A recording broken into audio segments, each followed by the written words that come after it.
علیکم، میں امداد سمرو۔ بلاول بھٹو زرداری کے لیے نئی سردرد شروع ہو گئی ہوئی ہے۔ آزاد کشمیر میں انہوں نے کھلاڑا تو ڈال دیا ہے، حکومت گرانے کا اعلان تو کر دیا ہے، مگر کیا پیپلز پارٹی کا اپنا ہاؤس بھی ان آرڈر ہے یا نہیں؟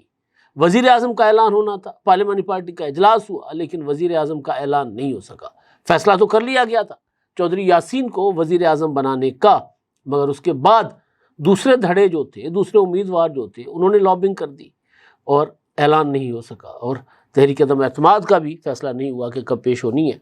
ایک تو اس پر بات ہوگی، دوسرا سعد رضوی اور انس رضوی ٹی ایل پی کے، ان کا تو اتا پتہ نہیں ہے کدھر گئے، زمین کھا گئی، آسمان نکل گیا، پولیس نے پکڑا، خود فرار ہو گئے، ایجنسیوں کے پاس ہے، کہاں ہیں کچھ نہیں پتہ، یہاں تک کہ ٹی ایل پی بھی خاموش ہے۔ حکومت تو چلے مختلف دعوے کرتی رہتی ہے، لیکن ٹی ایل پی جو کالعدم جن کو قرار دے دیا گیا ہے، انہوں نے بھی ابھی تک اس معاملے پر کوئی بات نہیں کی کھل کر۔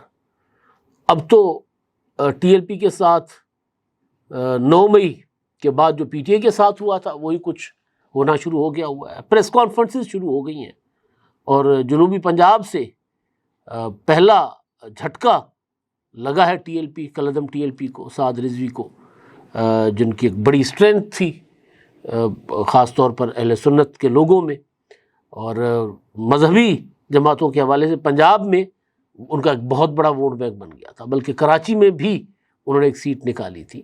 تو ایک بڑی سیاسی قوت وہ بنتے جا رہے تھے، لیکن حادثے کا شکار ہو گئے، جس طرح تحریک انصاف ایک حادثے کا شکار ہو گئی، اور حادثہ خود کیا، ظاہر ہے اوور اسپیڈنگ کر لی نا، کلر کا ہار پر اوور اسپیڈنگ کریں تو پھر ظاہر ہے حادثہ تو ہونا ہی ہوتا ہے، پھر گاڑی یا تو الٹ جاتی ہے یا پھر گاڑی جا کر پہاڑ میں ٹکراتی ہے۔ تو انہوں نے بھی اسی طرح کا کیا، خطرناک رینج سے گزر رہے تھے، اوور اسپیڈنگ کر رہے تھے، عمران خان بھی اور سعد رضوی بھی۔ تو اس معاملے پر بات کریں گے، پہلے بلاول بھٹو زرداری صاحب کا اور پیپلز پارٹی کا ذکر کر لیتے ہیں۔ ایک اور چیز ہے کہ مودی کو ابا مل گیا ہے۔ ایک معاہدہ انڈیا اور امریکہ کے درمیان ہوا ہے، 10 سالہ دفاعی معاہدہ، جس پر بہت خوش ہے مودی رجیم، تو اس پر بھی ویڈیو کے آخر میں بات ہوگی۔ لیکن آغاز کیونکہ کرنٹ معاملہ ہے آزاد کشمیر کا، اور آزاد کشمیر کے حوالے سے وہاں پر اعلان کیا گیا پیپلز پارٹی کی طرف سے، مسلم لیگ نون کی طرف سے، کہ جو وزیر اعظم ہیں چودھری انوار الحق صاحب، انہوں نے حالات خراب کر دیے، حالات بگاڑ دیے، لہٰذا ان کی حکومت ختم کی جائے۔ دونوں جماعتوں نے تحریک عدم اعتماد پر اتفاق کیا، اگلے مرحلے پر دونوں جماعتوں میں اتفاق نہیں ہے۔ مسلم لیگ نون چاہتی ہے کہ فوری طور پر انتخابات میں جایا جائے، 2022 والا تجربہ نہ دہرایا جائے۔ پیپلز پارٹی کہتی ہے کہ نہیں، فوری انتخابات میں جانے کا نقصان ہوگا، اور اس معاملے پر پیپلز پارٹی اور اسٹیبلشمنٹ ایک صفحے پر نظر آتی ہے، کیونکہ آزاد کشمیر کا معاملہ کسی پولیٹیکل پارٹی کے حوالے 100% نہیں کیا جا سکتا، یہ ایک حقیقت ہے۔ تو پیپلز پارٹی اور اسٹیبلشمنٹ اس معاملے پر 100% متفق ہیں کہ پہلے وہاں پر کوئی پولیٹیکل سیٹ اپ بنے، مین اسٹریم پولیٹیکل پارٹی آ کر اس کو سنبھالے آزاد کشمیر کی راجدھانی کو، مظفر آباد کو، اور پھر وہاں پر ایک پولیٹیکل ایکٹیویٹی ہو۔ تو وہ جو گیپ تھا پروجیکٹ سازی کی وجہ سے پیدا ہو گیا، غیر سیاسی کر دیا گیا نا پورے کے پورے وہاں کے سماج کو، سیاسی قوتوں کو تو دھکیل کر باہر کر دیا گیا، جس طرح پاکستان میں کیا گیا تھا، جس طرح کیا گیا کے پی کے میں، جہاں آج کابینہ نے حلف اٹھایا ہے۔ وہاں پر بھی باقی سیاسی جماعتوں کے لیے نو گو ایریا تھا، اور اکیلے عمران خان صاحب یا پھر ٹی ٹی پی کے دہشت گرد، یہ دو دندناتے پھرتے تھے، باقی نہ پیپلز پارٹی کے لیے گنجائش چھوڑی گئی، نہ عوامی نیشنل پارٹی کے لیے۔ پہلے یہ دونوں جماعتیں ٹارگٹ پر تھیں، ان کو نشانہ بنایا گیا، ان کی قیادت کو پر حملے ہوئے، شہادتیں ہوئیں۔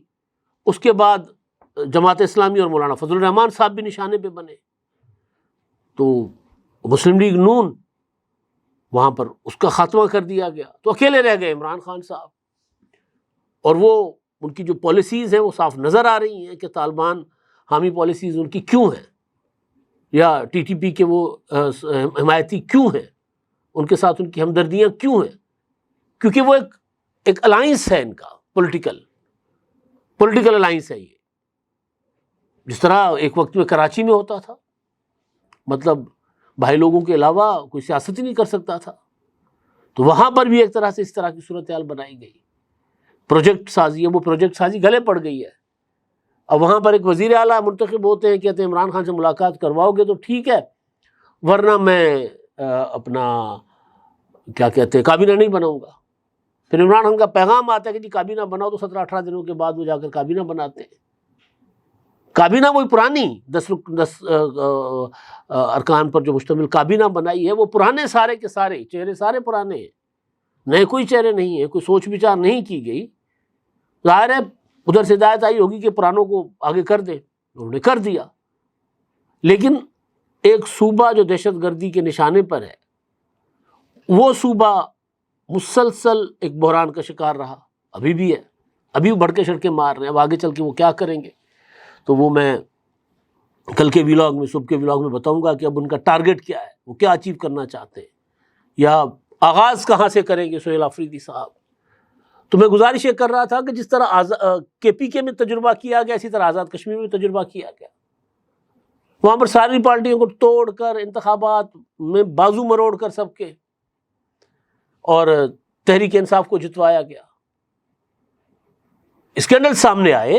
سردار تنویر الیاس جو آج کل پیپلز پارٹی میں، ان کا اسکینڈل سامنے آیا کہ انہوں نے وزیر اعظم بننے کے لیے وہاں کسی ایجنسی کے افسر کو پیسے دیے تھے.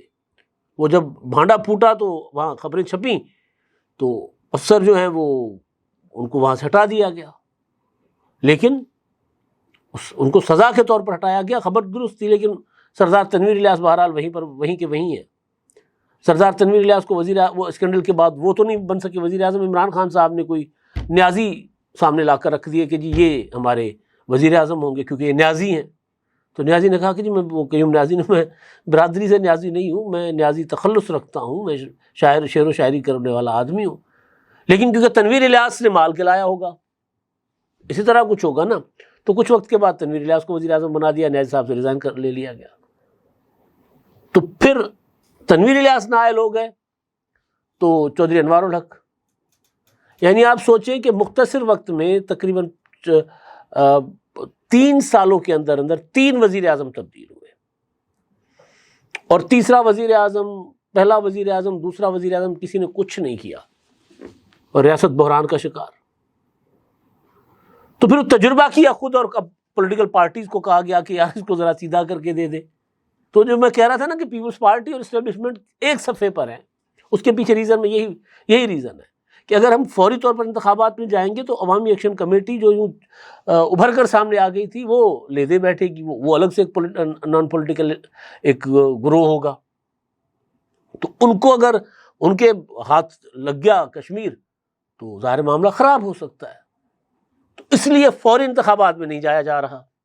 اس بات پر اختلاف پیپلز پارٹی اور مسلم لیگ نون میں. مسلم لیگ نون فوری انتخاب چاہتی ہے، پیپلز پارٹی چاہتی ہے کہ نہیں، اور اسٹیبلشمنٹ بھی چاہتی ہے کہ نہیں، فوری انتخابات نہیں، ذرا وہ حالات کنٹرول میں کریں، کوئی پولیٹیکل قوتیں جائیں، وہ اپنی مداخلت کریں، وہاں کچھ معاملات کو سیدھا کریں، تو پھر جا کر مدت پوری ہو تو انتخابات 8-9 ماہ کے بعد کروائے جائیں. تو یہ تو معاملہ ہو گیا. اب اس میں تحریک عدم اعتماد پر نون لیگ ووٹ دینے کو تیار. پیپلز پارٹی نے بندے بھی توڑ لیے، اپنی سادہ اکثریت بھی حاصل کر لی PTI کے منحرف ارکان توڑ کر. لیکن ہو کیا رہا ہے کہ پیپلز پارٹی مسلسل یہ فیصلہ کرنے میں ناکام ہو رہی ہے کہ وزیر اعظم کون ہوں گے. 2 دن پہلے چودھری یاسین کا فیصلہ کر لیا گیا تھا، اور فیصلہ سازی میں شریک ایک سورس نے مجھے کنفرم کیا تھا کہ وہ فیصلہ ہو چکا ہوا ہے. اناؤنسمنٹ چیئرمین صاحب کریں گے، اور انٹرنل گروپس میں مبارکباد بھی ایک دوسرے کو دینا شروع کر دیا گیا ہے. مبارکباد وصول ہو رہی ہے، مبارکبادیں کہ جی یہ چودھری الیاس جو ہے وہ چودھری یاسین جو ہے وزیر اعظم بنیں گے. لیکن پھر ادھر چودھری لطیف اپنی لابنگ کر رہے ہیں، سردار یعقوب اپنی لابنگ کر رہے ہیں، فیصل راٹھوڑ اپنی لابنگ کر رہے ہیں. تو جو انوار الحق کو ہٹانے کا تو بندوبست ہو گیا ہے، نئے وزیر اعظم کو لگانے کا بندوبست جو ہے وہ اس طرح نہیں ہو پا رہا. آج پارلیمانی پارٹی کا اجلاس تھا زرداری ہاؤس اسلام آباد میں، پیپلز پارٹی جموں کشمیر کا، اور وہاں پر فیصلہ ہونا تھا. میٹنگ کے بعد بلاول بھٹو زرداری صاحب نے پریس کانفرنس کی، ادھر ادھر کی باتیں کی، کشمیر کے ساتھ پیپلز پارٹی کا تعلق بتایا.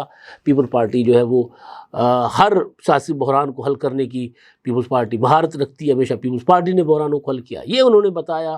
اور پھر کافی 2-4 منٹ کی گفتگو کرنے کے بعد انہوں نے پریس کانفرنس ختم کی اور چل دیے. تو صحافیوں نے پوچھا کہ جی وزیر اعظم کا اعلان نہیں کیا آپ نے, کون ہوگی امیدوار وزیر اعظم کے؟ تو انہوں نے بڑا ظاہر چالاک تو ہیں, سیاڑے ہیں, بہت تیز ہیں, تو انہوں نے کہا کہ جی آزاد کشمیر کے وزیر اعظم کا اعلان اسلام آباد میں نہیں مظفر آباد میں کریں گے, اور یہ کہہ کر وہ چلے گئے. لیکن حقیقت یہ ہے کہ یہ معاملہ پیپلز پارٹی کی قیادت کے لیے ایک طرح سے سردرد بن گیا. ظاہر ہے سیاسی پارٹی ہے, حل کر لیں گے, کسی نہ کسی طرح منا لیں گے, لیکن چودھری یاسین جو ہیں وہ جو 100% جن کا فیصلہ ہو گیا تھا وہ اب ذرا چلے گئے ہوئے خطرے والے زون میں, ڈینجر زون میں چلے گئے. تو دیکھتے ہیں کیا ہوتا ہے, ایک آدھ دن میں معاملات طے ہو جائیں گے. ابھی وہ اس کے بعد جو پریس کانفرنس کر کے گئے تھے تو لگ رہا تھا کہ دوبارہ انہوں نے بیٹھنا ہی ہے. ہو سکتا ہے جب تک میرا ویلاگ آ جائے تب تک وہ معاملہ بھی ٹھیک انہوں نے کر لیا, لیکن ابھی تک وہ ذرا معاملہ گڑبڑ تھا. اچھا جی, اب ٹی ایل پی 13 اکتوبر کا آپریشن مرید کے کریک ڈاؤن, اس کے بعد سے اب تک, یعنی آج میں بات کر رہا ہوں 31 اکتوبر ہے, اور یہ کوئی 18 دن سے دو اہم شخصیات, ایک تو ٹی ایل پی کالعدم ٹی ایل پی کے سربراہ, دوسرے ان کے چھوٹے بھائی سعد رضوی اور انس رضوی, ان کا پتہ نہیں ہے کدھر ہے. خاموشی ہے, بلا کی خاموشی, کوئی سوال نہیں کرتا, کوئی نہیں پوچھتا کدھر ہے. ظاہر ہے ان کا کنڈکٹ جو تھا, جس طرح وہ ریاست کو یرغمال کرنے کی کوشش کر رہے تھے, اس سے تو کوئی اتفاق نہیں کرے گا, لیکن بہرحال پتہ تو ہونا چاہیے وہ کدھر ہے, کہاں گئے. خیر پتہ چل جائے گا.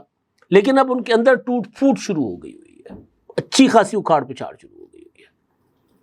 آج ملتان میں ایک پریس کانفرنس ہوئی ہے بہت بڑی, ٹی ایل پی کے رہنما تھے, جنوبی پنجاب سے ٹکٹ ہولڈرز تھے. انہوں نے کہا کہ یہ وہ ٹی ایل پی نہیں ہے جس ٹی ایل پی کو ہم نے جوائن کیا تھا. بلا وجہ لانگ مارچ کرنا, احتجاج کی کال دینا, اور ہمارے فوجی شہداء کے خون کی توہین کرنا. ہم تو اپنی فوج کے ساتھ, انہوں نے کہا, کھڑے ہیں, انہوں نے تو قربانیاں دی ہیں ملک کے لیے, تو یہ کوئی وجہ نہیں تھی لانگ مارچ کرنے کی, پرتشدد جتھے بنانے کی, مسلح ہونے کی کوئی ریزن, کوئی وجہ نہیں تھی. لہٰذا ہم ٹی ایل پی کے ساتھ نہیں ہیں. پریس کانفرنسز شروع ہو گئی ہیں. اب دیکھیں ٹی ایل پی کو کس طرح قلعدم تو کر دیا گیا, لیکن وہ کس طرح آئسولیٹ ہو رہی ہے. کہ مفتی منیب الرحمان صاحب, جنہوں نے اگلے دن یعنی 13 اکتوبر کے بعد اہل سنت کے تمام علماء کو بلا کر ٹی ایل پی کی حمایت کا اعلان کیا تھا, انہوں نے کہا تھا کہ جی وہ ان کی لاشیں گری ہیں اور ان کے جو ہے وہ فہرستیں جاری ہونی چاہیے, بتانا چاہیے کہ کتنے لوگ مارے گئے. ٹی ایل پی سے بھی کہا گیا تھا کہ وہ بھی اپنی اعداد و شمار بتائیں جو وہ دعوے کر رہے ہیں, تو وہ ان میں نام شام تفصیلات سامنے لائیں. اور ساتھ ساتھ حکومت کے اس ایکشن کی مذمت کی گئی تھی. کہا گیا تھا کہ 69 لوگوں کے اوپر گولیاں چلائی گئی ہیں, جوڈیشل کمیشن بنایا جائے. لیکن اس کے بعد سے مفتی منیب الرحمان صاحب اور دیگر اہل سنت کے جو کئی عمائدین ہیں, علماء حضرات ہیں, وہ حکومت کے ساتھ آ کر بیٹھ گئے. پرسوں ترسوں مریم نواز صاحبہ کے ساتھ بیٹھے تھے, اس سے پہلے محسن نقوی کے ساتھ کراچی میں بیٹھے ہوئے تھے. ان کو بھی سمجھ آ گئی ہے کہ معاملہ کتنا سنجیدہ اور کتنا خطرناک ہو چکا ہوا تھا, جس کی وجہ سے ریاست کو یہ ایکشن لینا پڑا. تو جو دیگر جماعتیں تھیں وہ تو ٹی ایل پی کو سپورٹ نہیں کر رہی تھیں اس طرح جس طرح سپورٹ ماضی میں ایک دوسرے کو کرتی رہی ہیں مذہبی جماعتیں, لیکن اندر سے بھی ان کے خلاف بغاوت کا ایک عنصر سامنے آ گیا ہوا ہے. ظاہر ہے یہ خود ساختہ بغاوتیں نہیں ہوتی, سمجھایا جاتا ہے, بتایا جاتا ہے کہ معاملات اس طرح نہیں ہیں جس طرح آپ کہہ رہے ہیں, اور پھر ٹھیک ہے, اگر آپ نے ساتھ ہی دینا ہے تو پھر ٹھیک ہے, آپ بھی آئیں, آپ کے ساتھ بھی وہی سلوک ہوگا. تو یہ ایک میسج جاتا ہے نا. تو اس کے بعد یہ ٹی ایل پی کے لیے قلعدم ہونے کے بعد اب نظر آ رہا ہے کہ وہ ان کے لیے کوئی راستہ نہیں بچے گا, نہیں چھوڑا جا رہا. جو مساجد تھیں وہ اہل سنت کی دیگر جماعتوں کو دی جا رہی ہیں, علماء کو وظائف دیے جا رہے ہیں, اور کافی سارا کچھ اور بھی آگے آئے گا جو سعد رضوی کو تنہا کرنے کے لیے ہوگا. ان کا اپنا پتہ نہیں ہے, لیکن تنہا بہرحال وہ ہوتے جا رہے ہیں. آج ایک آسیان میں ایک سائیڈ لائنز پر انڈیا اور امریکہ کے درمیان ایک معاہدے کی خبر آئی ہے. اس میں 10 سالہ دفاعی معاہدہ ہے، اس میں ٹیکنالوجی بھی ہے، دفاع بھی ہے اور بہت کچھ ہے، لیکن اس میں وہ دفاع نہیں ہے۔ دفاع انڈیا والے بہت خوش ہیں، وہ یہ سب کیونکہ ٹرمپ مسلسل بے عزت کر رہے تھے۔ کل پرسوں کہا ٹرمپ صاحب نے کہ کیا کمال کے گریٹ فیلڈ مارشل ہیں عاصم منیر، وزیر اعظم پاکستان شہباز شریف، عظیم ہستی ہیں، انہوں نے انڈیا کے خوبصورت خوبصورت جہاز گرائے 7۔ تو وہ ظاہر ہے وہ تو زخموں پر نمک پاشی کر رہے تھے نا، مسلسل کرتے رہے، تو ان کے لیے ایک چھوٹا سا سایہ آف ریلیف ہے، لیکن اس طرح کا معاہدہ نہیں ہے کہ ایک پر حملہ دوسرے پر حملہ تصور کیا جائے گا، اس طرح کا وہ نہیں ہے، اس میں کچھ اور شعبے بھی ہیں۔ تو لیکن بہرحال جو ایک تاثر تھا کہ شاید انڈیا اور امریکہ کے درمیان معاملات بالکل خطرناک حد تک خراب ہو چکے ہوں گے، تو اس تاثر کی کم از کم نفی ہوئی ہے کہ نہیں، ٹرمپ جو ہیں وہ کہتے کچھ ہیں کرتے کچھ ہیں، جو ان کا ایک شخصیت کا خاصہ ہے کہ وہ پریڈکٹیبل نہیں ہے، کسی بھی وقت یو ٹرن مار لیں گے، کسی بھی وقت کلٹی مار کے ادھر سے ادھر چلے جائیں گے، ٹپوسیاں نہیں ہوتی، کسی وقت ادھر سے ادھر چلے گئے، تو وہ کر سکتے ہیں ٹرمپ یہ، تو وہی انہوں نے ظاہر ان کی انتظامیہ نے کیا ہے۔ تو ہم تو ہمیشہ اپنی حکومت کو یہی کہتے رہتے ہیں کہ خوش ضرور ہو ٹرمپ کی تعریف سے، لیکن اپنی سوچ کے مطابق اور اپنے مفادات، ملک کے مفادات کو مد نظر رکھتے ہوئے ٹرمپ کے ساتھ آگے بڑھیں۔ وہ کسی بھی وقت پانسا پلٹ سکتا ہے، کسی بھی وقت ادھر سے ادھر جا سکتا ہے، کیونکہ وہ ٹرمپ ہے۔ اب تک کے لیے اتنا ہی، اللہ حافظ۔